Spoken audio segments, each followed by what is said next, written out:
har sak na tele buai na te hian min kian san lo ma se karin chan ka chiang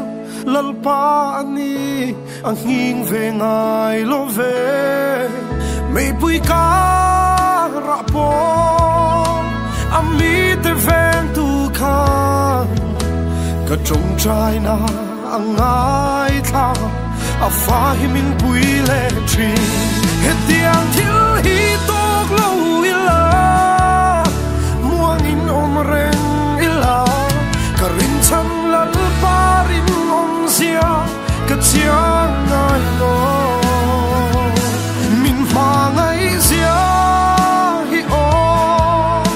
ka chiang thar nom le chi min ngai tua sia hi o ka chiang nom le chi van đuôi na anga kan ngai phô chin nat na tình nghe po hiao kan rin ro pui zia min mu ti ra thin lung adam le thi thi nam meu po hiao kan lal parin om zia min chiat nun ti le phô chin kan lung ngai min ne le chi het diang thil hi tok lo ila muang in om reng ila karin chan lal parin om zia ka chiang ngai lo min ma ngai zia i o ka chiang thar nom le chi min ngai tua zia hi o ka chiang nom le chi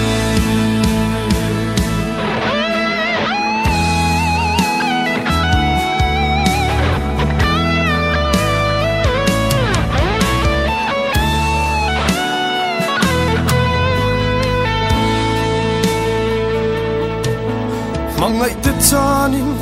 thin lung na in mi tui tlama sela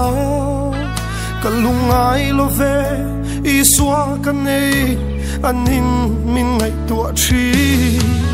zo ba meu po kha atwar na mun na po lal pa ring tat ang kha lal pa ka ring len lo che het diang thil hi tok lo ila muang in om reng ila ka rin chan lal pa rin om zia ka chiang nai lo min ma ngai zia hi o ka chiang thar nom le chi min ngai tua zia hi o ka chiang nom le chi het diang thil hi tok lo ila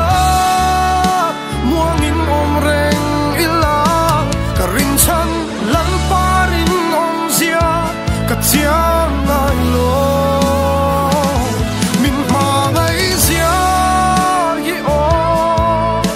ka chiang thar nom le chi min ngai tua zia hi o ka chiang nom le chi min ma ngai zia hi o ka chiang nom le chi